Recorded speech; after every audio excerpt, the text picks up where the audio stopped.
नमस्कार मित्रों, आपका अपने चैनल टारगेट विद बलराम में एक बार पुनः स्वागत है।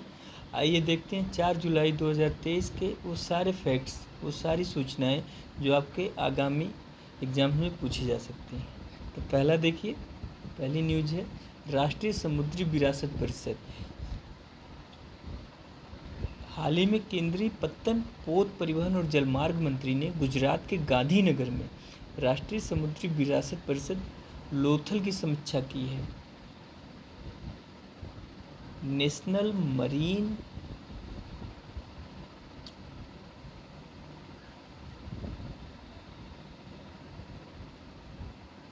राष्ट्रीय समुद्री विरासत परिसर में विश्व का सबसे ऊंचा लाइट हाउस संग्रहालय, एशिया का सबसे बड़ा जलीय समुद्री संग्रहालय और भारत का सबसे भव्य नौसेना संग्रहालय होगा।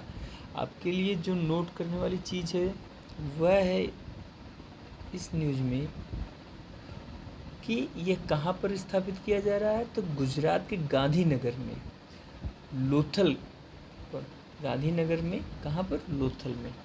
और यह पूरे विश्व का सबसे ऊंचा लाइट हाउस संग्रहालय होगा। चलिए आगे देखते हैं। लोथल एक सिंधु घाटी सभ्यता का ऐतिहासिक केंद्र है और प्राचीन काल से आधुनिक काल तक की भारत की समुद्री विरासत को प्रदर्शित करना इसका प्राथमिक उद्देश्य है। महत्व क्या होगा इसका? महत्व होगा विश्व का सबसे बड़ी समुद्री संग्रहालय परिषद और अंतर्राष्ट्रीय पर्यटन स्थल बनेगा। पर्यटकों के द्वारा समुद्री क्षेत्र में भारत की छवि को और बढ़ाना एक उद्देश्य है। सागर माला परियोजना का यह एक हिस्सा है। ये बहुत ही अत्यंत महत्वपूर्ण पॉइंट है, इसको नोट कर लीजिएगा।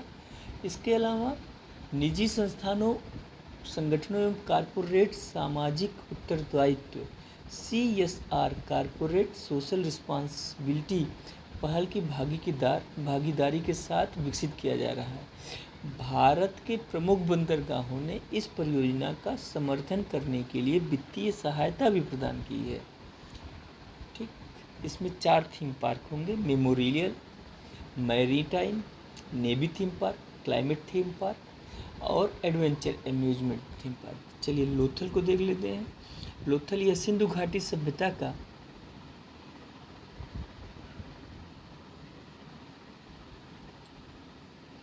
सबसे दक्षिणी स्थानों में से एक था, जो गुजरात के भाल क्षेत्र में स्थित है। इसका निर्माण लगभग 2200 वर्ष पूर्व हुआ था और इसके व्यापारिक संबंध पश्चिम एशिया और अफ्रीका तक थे। यहाँ से क्या निर्यात किया जाता था और क्या आयात किया जाता था, इससे भी बहुत क्वेश्चन बनते हैं। तो यह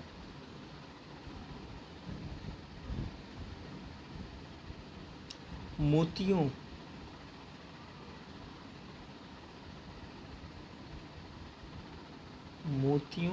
रत्नों और गहनों के व्यापार के लिए जाना जाता था। लोथल का उत्खनन स्थल सिंधु घाटी सभ्यता का एकमात्र बंदरगाह शहर है। और लोथल का अर्थ क्या होता है? मृतकों का टीला, गुजराती भाषा में। चलिए, लोथल को 4 अप्रैल 2014 में यूनेस्को के विश्व धरोहर स्थल में के रूप में नामित किया गया था और इसका भी अस्थायी सूची में लंबित है।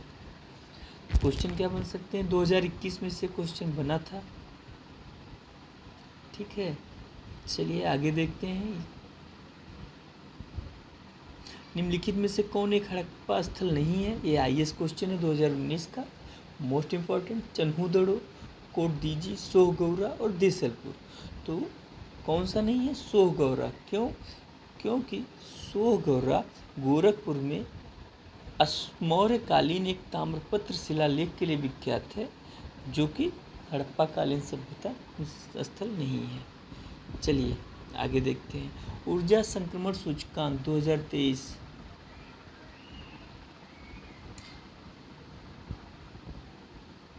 हाल ही में विश्व आर्थिक मंच, वर्ल्ड इकोनॉमिक फोरम, जिसका मुख्यालय कहाँ पर? दावोस में। और दावोस कहाँ का शहर है? स्विट्जरलैंड का। तो ने अपने ऊर्जा संक्रमण सिद्धांत ETI में एनर्जी ट्रांजैक्शन इंडेक्स में वैश्विक स्तर पर भारत को 67वें प्लेस पर रखा है। किस प्लेस पर रखा है? 67वें स्थान पर रखा है। ठीक है। सूचकांक के अनुसार भारत एकमात्र प्रमुख अर्थव्यवस्था है जिसमें सभी आयामों में ऊर्जा परिवर्तन की गति देखी गई है, और सिंगापुर एकमात्र अन्य प्रमुख देश है जो संतुलित तरीके से स्थिरता, ऊर्जा सुरक्षा और इक्विटी को बढ़ाकर उचित गति पर कर रहा है। ठीक है। रैंकिंग, इस सूची में स्वीडन शीर्ष पर है। उसके बाद 120 देशों की सूची में 5 में डेनमार्क, नॉर्वे, फिनलैंड और स्विट्जरलैंड है। डेनमार्क की राजधानी स्टॉकहोम है, फिनलैंड की राजधानी हेलसिंकी है, स्विट्जरलैंड की राजधानी जिनेवा है, और नॉर्वे की आप लोग देख लीजिएगा मैप में। शीर्ष 10 देशों में फ्रांस 7वें एकमात्र G20 देश था। उसके बाद जर्मनी 11वें, अमेरिका 12वें और यूनाइटेड किंगडम 13वें स्थान पर है। फ्रांस की राजधानी आपको पता होगा पेरिस, जर्मनी की राजधानी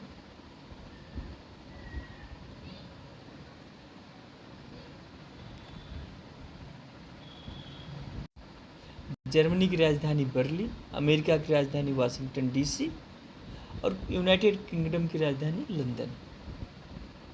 चलिए आगे देखते हैं।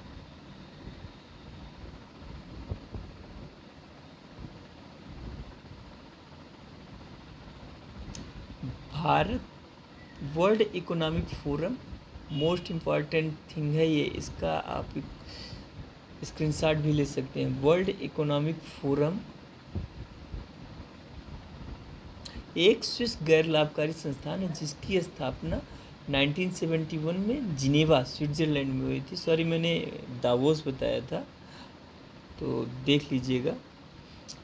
दूसरी बात, वर्ल्ड इकोनॉमिक फोरम क्षेत्रीय उद्योग जगत की परियोजनाओं को आकार देने हेतु व्यापारिक, राजनीतिक और शिक्षा क्षेत्र और समाज के अन्य प्रतिनिधियों को शामिल करके विश्व की स्थिति में सुधार के लिए प्रतिबद्ध है। संस्थापक और कार्यकारी अध्यक्ष कौन है? Class Schwab. नोट कर लीजिएगा इस नाम को, क्लास श्वाब है। और ये कौन कौन से रिपोर्ट जारी करता है? हर एग्जाम में पूछा जाता है, तो इसका ध्यान दीजिएगा। ऊर्जा संक्रमण सूचकांक, वैश्विक प्रतिस्पर्धात्मकता रिपोर्ट, ग्लोबल कम्पिटिटिवनेस रिपोर्ट, वैश्विक सूचना प्रौद्योगिकी रिपोर्ट, ग्लोबल IT रिपोर्ट, वैश्विक लैंगिक अंतराल report, global gender gap report, वैश्विक जोखिम रिपोर्ट, ग्लोबल रिस्क रिपोर्ट और वैश्विक यात्रा और पर्यटन report, global travel and tourism report. पीछे कौन कौन से क्वेश्चन पूछे गए हैं देख लीजिए।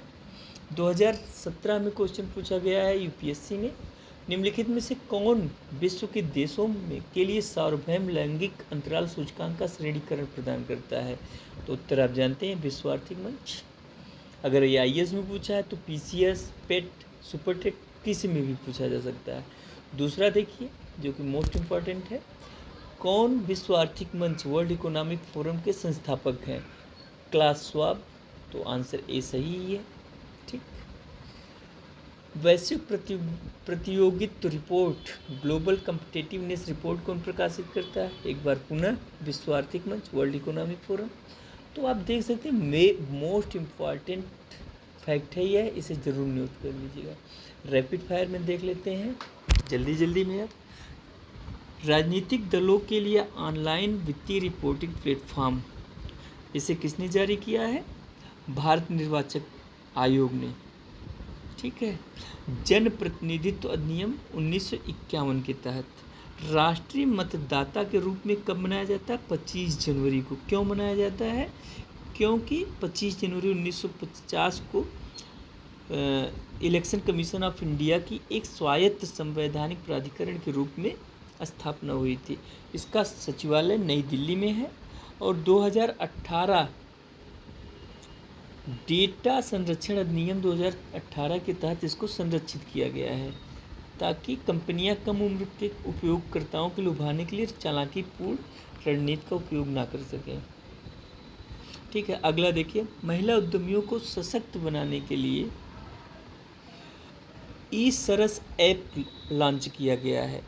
दीन दयाल अंत्योदय योजना राष्ट्रीय ग्रामीण आजीविका मिशन DNRLM के तहत ई सरस मोबाइल ऐप लॉन्च किया गया है और इसके द्वारा सेल्फ हेल्प ग्रुप की महिलाओं को समर्थन दिया जाएगा। चलिए आगे देखते हैं।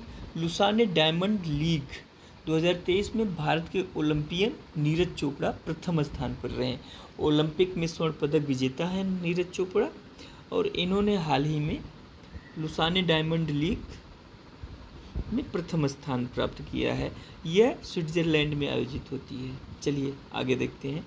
भारतीय रिफाइनरों का रूसी तेल भुगतान के लिए चीनी युआन की ओर रुख। चीनी मुद्रा सुबह भी हम बताए थे, तो अब युआन में भुगतान किया जा रहा है डॉलर के बजाय। चलिए आगे देखिए। Data carbon ladder. वैज्ञानिकों ने डेटा कार्बन लैडर नामक एक उपकरण विकसित किया है जो उद्योगों को उनके डिजिटल डेटा से जुड़े कार्बन उत्सर्जन की गणना में सक्षम बनाता है। चलिए, सबसे ज़्यादा उत्सर्जन कौन करता है? ये डेटा सेंटर ही सबसे ज़्यादा 2.5% से 3.7% तक कार्बन उत्सर्जन करते हैं, जो कि विमानन उद्योग से भी ज़्यादा है। चलिए, बस आज की वीडियो में इतना ही। आशा करते हैं ये वीडियो आपके लिए उपयोगी सिद्ध होगी। तो प्लीज़ वीडियो को लाइक, शेयर एवं सब्सक्राइब ज़रूर करें। धन्यवाद, नमस्कार, शुभ रात्रि।